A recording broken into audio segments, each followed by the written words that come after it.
Chapitre 8 Des poissons et des hommes. Le chantier des bassins grouillait d'ouvriers, employés permanents ou occasionnels, de l'entreprise qui terminait les travaux. C'étaient des terrassiers, des maçons, des cimentiers, des manœuvres. Tout un monde ouvrier que je ne connaissais pas et dont j'apprenais à comprendre le travail. J'y prenais souvent ma part. Il me paraissait ingrat et difficile, mais je ne voulais pas avoir l'air d'un amateur, et je m'efforçais de suivre le rythme, par intérêt, et pour voir si j'en étais capable. Mais je me fatiguais beaucoup pour un résultat décevant, et il m'arrivait de surprendre un sourire à peine dissimulé devant ma maladresse. J'apprenais cependant à mesurer la valeur de l'effort, et voyant que je dispensais plus d'énergie que d'autres pour le même travail, je me rendis compte du fait qu'il y avait plusieurs façons de l'exécuter. Le métier faisait la différence. Certains terrassiers étaient payés à la tâche par l'entreprise qui construisait ces bassins. À la fin de son contrat, j'avais embauché l'un d'eux, qui était borgne et s'appelait Émile. Il n'avait pas son pareil pour creuser une tranchée ou déblayer des montagnes de gravats. Il arrivait, et il était bien le seul à y parvenir, à donner à la paroi d'un bassin une pente régulière, droite comme un coup de fusil.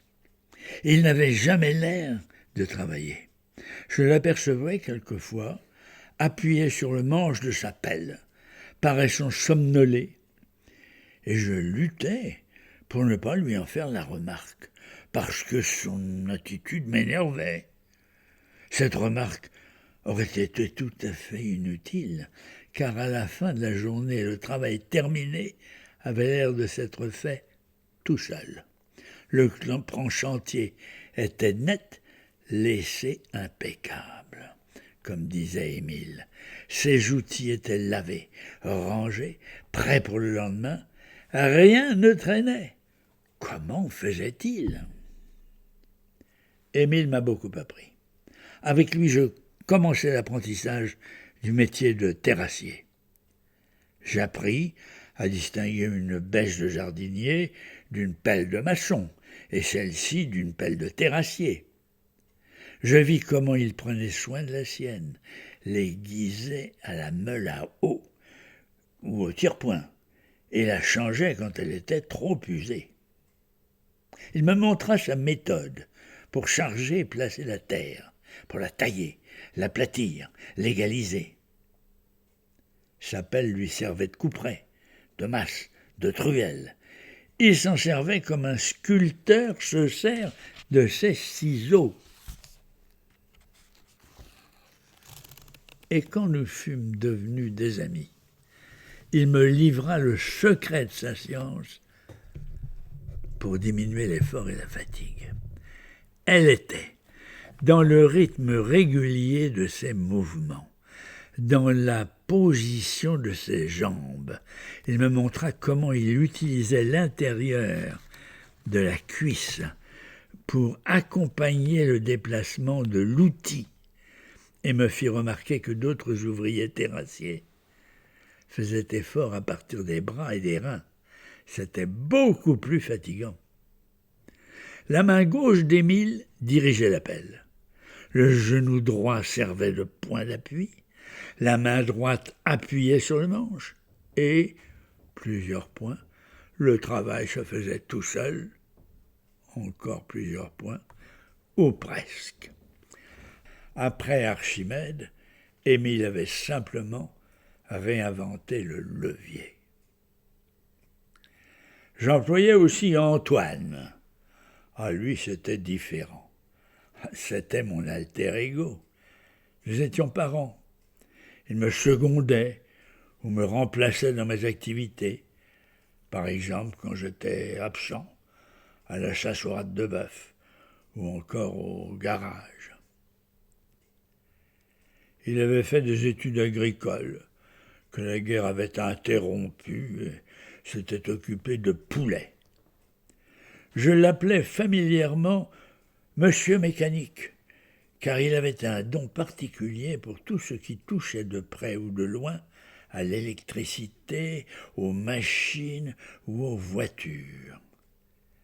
Des mots chargés de mystère pour moi, tels que culbuteur, coussinet, magnéto, pompe à anneau liquide, palan, cricou vérin, etc., étaient pour lui familiers. La remise en état de toutes sortes d'instruments irrécupérables, c'était l'un de ses domaines réservés.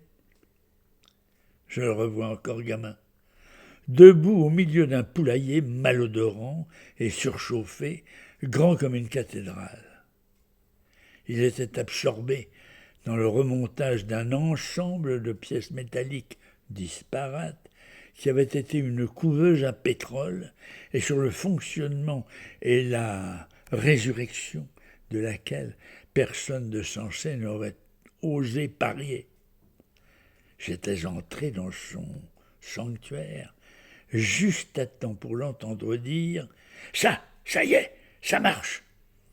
Il ne disait pas exactement ça, car il avait une légère difficulté de parole, et trébuchait un peu sur certaines voyelles, ou les redoublait. Ça marche. Effectivement, ça marchait. Plusieurs aventures similaires m'avaient inspiré pour ses compétences mécaniques un grand respect, teinté d'une certaine jalousie. Oh, il n'y a plus de jalousie chez moi, seulement la nostalgie d'une amitié qui savait partager les connaissances et en fermant les yeux. Il est là, dans mon souvenir très présent, triomphant dans son poulailler, tandis que des milliers de poussins se pressaient à nouveau sous la chaude protection de la jupe de métal de la couveuse, en pépiant avec enthousiasme des cuits ininterrompus, ce qui faisait dire à l'un de nos parents humoristes « Les poussins d'Antoine ont le complexe de la rôtissoire. Écoutez, ils disent « cuit ». Antoine était passé des poulets aux poissons avec philosophie. Il s'occupait comme moi des truitelles et m'aidait de ses compétences pour beaucoup de choses, notamment la recherche d'un véhicule devenu indispensable pour aller prospecter les abattoirs lointains et en ramener non plus des rats, mais des foies de bœuf et les ports de pêche de la région pour y trouver du poisson de mer, justifié par la croissance exponentielle des truitelles. Elles grandissaient d'une façon impressionnante. Je voyais arriver rapidement le moment où elles allaient se trouver à l'étroit dans les bassins d'alvinage, et leur appétit était à la mesure de leur développement. Cette réussite de l'alvinage, qui était assez spectaculaire, me ravissait et m'encourageait. Je voyais se profiler à l'horizon des truites bientôt prêtes à la vente. Je disais à Antoine qui triait, pesait et comptait le nombre de truites dans un kilo. « Combien au kilo aujourd'hui ?»« 20. »« Oh, ça fait 50 grammes pour une truite, tu dois te tromper. » Mais Antoine ne se trompait jamais quand il s'agissait de chiffres. J'en ai trouvé 2 de 100 grammes. Une d'elles avait avalé un alevin, disait-il. J'expliquais. Oui, la truite est cannibale, c'est un poisson prédateur. S'il existe des différences de taille trop importantes entre les truitelles d'un même bassin, les plus grosses mangent les plus petites. Ce régime leur réussit, alors elles croissent encore plus vite et font encore plus de dégâts. Il faut les trier, les mettre les grosses avec les grosses et les petites ensemble. Ça, c'est la théorie. Maintenant, dans la pratique, c'est un dilemme. Qu'est-ce que c'est que ça ? C'est un problème. Ah bon, disait Antoine qui se retrouvait en terrain plus familier. Et quel problème ? Oh, pas si simple, parce que si tu ne les tries pas, tu vas en perdre par cannibalisme. Et il paraît qu'on voit diminuer la population d'Abachin à vue d'œil, s'il y a de grandes différences de taille. Et maintenant, si tu les tries, tu vas en perdre par manipulation, parce que les truitelles sont fragiles. Tu le sais bien. Je veux dire, nous le savons bien. En effet, nous le savions, pour en avoir abîmé et perdu beaucoup, pour les avoir comprimés à contre-courant, par des cadres en treillage, ou pour avoir trop rempli les avenaux, pour aller plus vite, etc. Oui, c'était un problème, mais nous allions trouver sûrement une solution. La meilleure serait que les truites se trient toutes seules. Nous cherchions comment. D'après Antoine, ce pourrait être l'emploi de grilles à barreaux. Ces petits poissons passeraient entre les barres et les gros resteraient. C'était un sujet de réflexion et de conversation, et en attendant que Monsieur Mécanique invente une machine à trier, nous avions déjà choisi un slogan pour nous permettre de cerner le problème. Petite truite, trie-toi toi-même.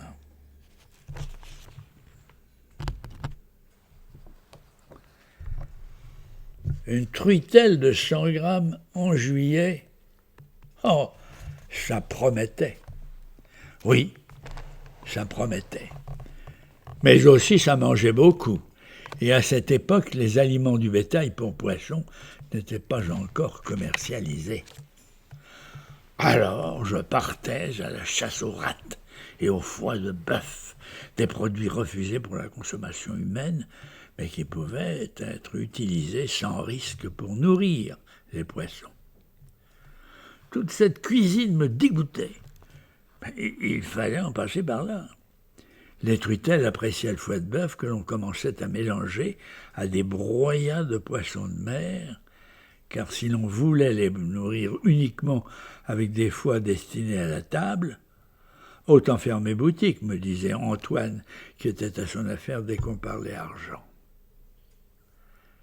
Je n'aimais pas beaucoup en parler, car je ne me sentais pas en terrain solide. Oh, d'abord, c'était un fait, je ne savais pas bien compter. Aussi, le soir, avant de m'endormir, je faisais des maths. Oh, de l'arithmétique simple, les 4 opérations, leurs preuves. J'en avais le plus urgent besoin, ne serait-ce que pour l'établissement des bulletins de salaire, dont les chiffres étaient souvent discutés à l'instant même de la paie par Antoine ou le surlendemain par Émile. J'avais un peu honte de cette lacune, due au fait que j'avais davantage travaillé les lettres que les chiffres.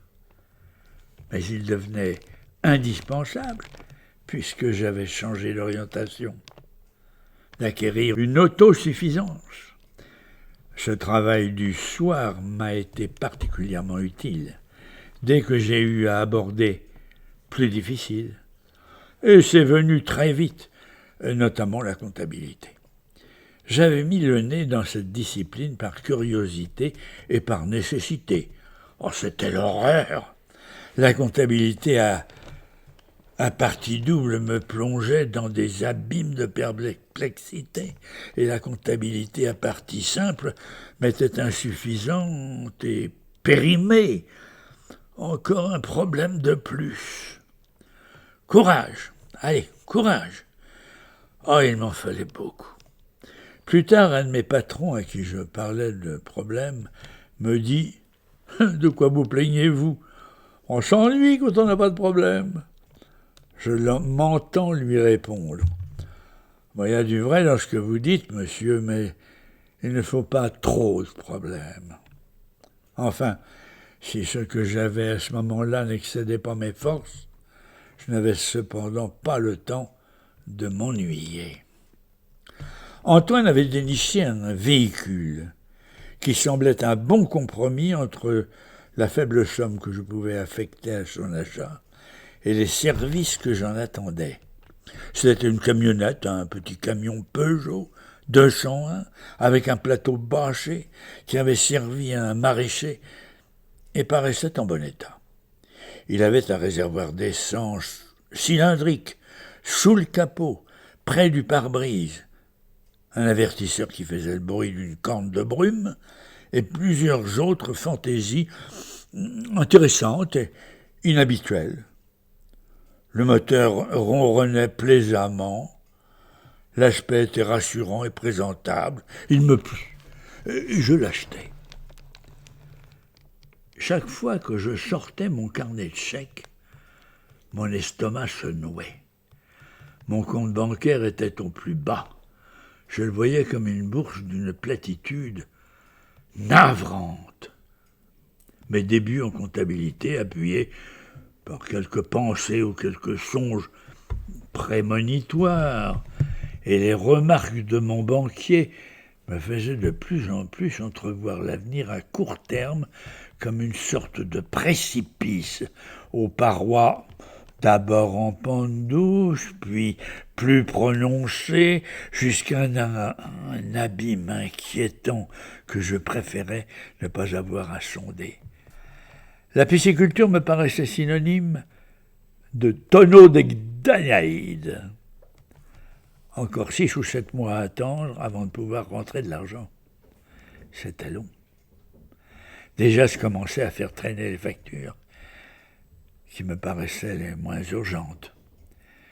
J'évitais de rencontrer certains fournisseurs, mais ils m'adressaient des rappels ou passaient me voir à l'élevage. « On vous voit plus. On venait voir si vous n'étiez pas malade. » Oh, comme c'est gentil de passer me voir, je ne bouge pas. Oh, je suis tellement pris. Et l'élevage, comment ça va? Oh, ça nage.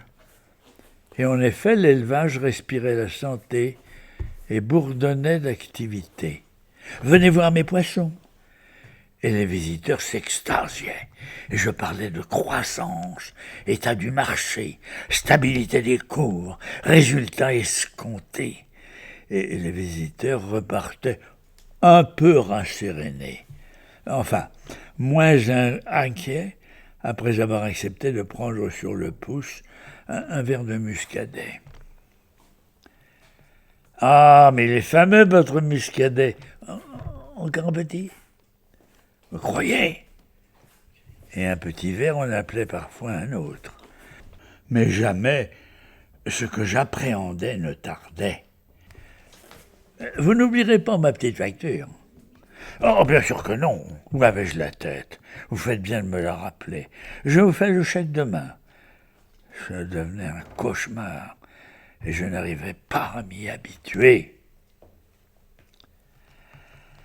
À la suite de ces moments d'émotion, j'avais des rencontres pénibles avec le notaire de famille de ma grand-mère. C'était un notaire de province, à la tête d'une armée de clercs à manchettes de lustrine. Il avait un long nez, des petits yeux jaunes, il était roux et il avait l'air d'un renard en culotte de cheval. J'avais comme un sentiment de culpabilité vis-à-vis de lui. Il me rendait mal à l'aise. Le renard ne m'appréciait guère, sans doute craignait-il, vu le grand âge de sa cliente, qu'elle soit manipulée par moi, mais finalement dépouillée de ses biens à mon profit. Je m'ouvrais à elle-même de mes impressions à son égard. Elle me rassurait, la pauvre, en me disant sa confiance, sa certitude de ma réussite, son désir de m'aider au moment où j'en avais vraiment besoin, comme maintenant. « Pas plus tard, mon petit Toile, ce sera trop tard quand je serai plus là. » Mais elle était bien là. Et elle faisait une scène au téléphone, tout un cinéma au renard pour qu'il s'occupe de vendre à nouveau un bien ou un autre. Mais il la mettait en garde. Madame, je vous aurais prévenu. Vous prenez des risques. Les affaires de votre petit-fils peuvent ne pas avoir le succès qu'il en attend, etc. Et elle lui expliquait sa façon de voir, et aussi la mienne. Il est mon seul héritier. Qui l'aidera si je ne l'aide pas moi-même? Oh, vous me décevez, maître. J'attendais mieux de vous. Alors le renard glapistait qu'il ne faisait que son devoir de notaire, j'allais dire de renard. Mais que de toute façon, bien, on vendrait. Mais encore fallait-il trouver les acquéreurs, et vendre vite. Ça voulait dire vendre mal. Un jour, ce notaire qui n'habitait pas la région avait probablement voulu en avoir le cœur net, et il avait fait le déplacement sans me prévenir, pour se faire une idée sur mes activités. Je sus plus tard qu'il s'était arrêté dans une forge bistrot-restaurant voisine et avait fait parler les gens sur mon compte. Je pense que c'était de bonne guerre. J'eus la surprise de le voir apparaître. J'étais en plein travail. Il expliqua qu'il avait affaire dans la région et passait me saluer. Il fut très froid, comme d'habitude, parla peu, observa beaucoup et partit. À la fin de sa visite, je notais un peu plus de cordialité que de coutume dans sa poignée de main. Ma grand-mère m'appela quelque temps après et me dit « Toilde, je suis contente. Mon notaire a eu une bonne impression de toi et il paraît disposé à nous aider. Il a confiance en toi. » Oh, c'était la deuxième personnalité qui avait confiance en moi et le faisait savoir. C'était plutôt agréable. Seulement, à la réflexion, la première c'était le banquier, et j'avais constaté par la suite qu'une banque pouvait être comparée à une sorte de parapluie que l'on ouvrait pour vous abriter quand le temps était beau et qui avait tendance à se refermer aux premières gouttes de pluie. Alors, qu'en serait-il du notaire? J'étais méfiant, j'avais tort. Il tint parole. Plus tard et plus tôt. Plus tard en prenant son temps pour négocier une vente dans de bonnes conditions, et il en prévint ma grand-mère qui en fut toute comblée, et lui adressa aussitôt pouvoir pour la signature d'un compromis. Et plus tôt, en informant à ma demande ma banque pour qu'elle me consente à nouveau un crédit relais substantiel correspondant aux sommes attendues qui dépassaient de beaucoup mes espérances et permettrait sans doute de mener rapidement nos projets de restauration. Oui, je respirais. Tout allait mieux. L'horizon s'éclaircissait. Quant aux truitelles, les conditions d'élevage devaient leur convenir tout particulièrement, car elles battaient des records. En février de la seconde année, elles atteignaient 120 grammes. En marge de semaine, il était temps. Je les prévoyais en quantité à taille commerciale pour le milieu du mois de mai. Et je commençais à m'inquiéter des emballages. J'avais déjà contacté les clients possibles aux Halles de Paris notamment. On disait des clients potentiels. Ils existaient, ils étaient intéressés. Les cours se maintenaient. Je nageais dans l'euphorie et dans l'espérance. Depuis le début de cette seconde année, d'autres jeux, cette fois d'origine différente, avaient été commandés, reçus et mis en incubation. Le laboratoire d'alvinage prévu sur Haute-Source et Haute-Rivière dans l'un des moulins n'était encore qu'à l'état de plan. En conséquence, je remis en service l'installation de l'année précédente sur le ruisseau, et c'est cela qui devait me sauver dans peu de temps, et sans que rien ne puisse me le faire deviner.